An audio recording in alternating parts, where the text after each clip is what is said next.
చిన్నప్పుడు రోజంతా బాబాయ్ నాతోనే ఉండేవాడు. ఇద్దరం కలిసి అన్నం తినేవాళ్ళం. బాబాయ్ వచ్చేదాకా నేను అన్నం తిన్నా. పోండి.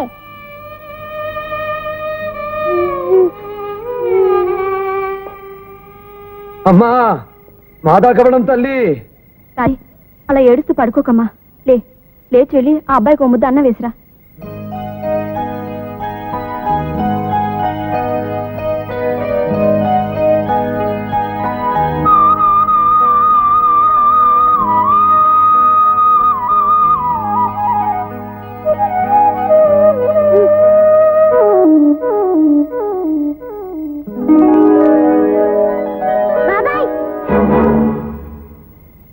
మా బాబాయ్ మీకు తెలుసా?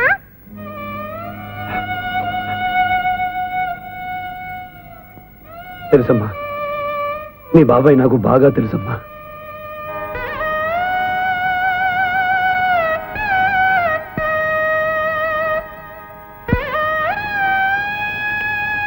అమ్మా కమల, సారదొచ్చాడమ్మా.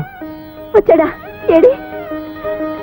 తన ఇంటి ముందే నిలబడి మాధవ కాళం తల్లి అని అడుక్కునే దుస్థితి పట్టిందమ్మా వాడికి. మహారాజులా బతికిన బిడ్డ. ఇది ఇది ఏ దేవుడి శాపవనమ్మా. వెళ్ళమ్మా, వాడికి దండం పెట్టమ్మా. వాడు కడుపు నిండా భోజనం చేసి ఎన్నాళ్ళయిందో ఏమో. పుట్టినరోజు నాడు ఒక్కదానివి అన్నం తిన్నట్టున్నావు కదమ్మా. ఆ అబ్బాయికి అన్నం పెట్టి నువ్వు తిను. తీసుకో బాబు.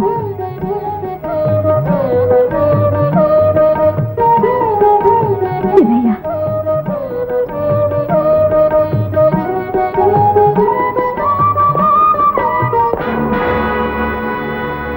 భార్గవ, దయచేసి ఈ విషయంలో మీరేం మాట్లాడకండి నాన్నగారు. సారథి, కమాన్ గెటప్.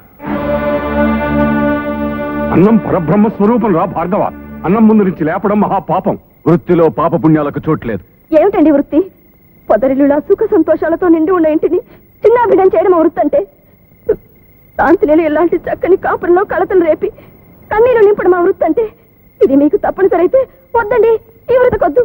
ఆ కాకి బట్టలు తీసి అవతల పారేయండి. అందరం కలిసి అడుక్కునే సుఖంగా బ్రతకొచ్చు. కమల, పరిస్థితి అర్థం చేసుకుని మాట్లాడు. నా కళ్ళ ముందున్నది నా తమ్ముడే, నిజమే. కానీ కొన్ని వేల కళ్ళ ముందు ఓ డిఐజీని కాల్చి చంపిన హంతకుడెతను. ఆ పాపానికి ఇతనికి శిక్ష పడి తీరాలి. ముద్ద తినకుండానే మన సారథులు లాక్కెళ్ళిపోతున్నారండి. ఆయన ఆగమని చెప్పండి. మాట్లాడే మావయ్య, ఈ కళ్ళ ముందే ఇంత ఘోరం జరుగుతుంటే చూస్తూ ఊరుకుంటారే. ఆయన ఆపండి.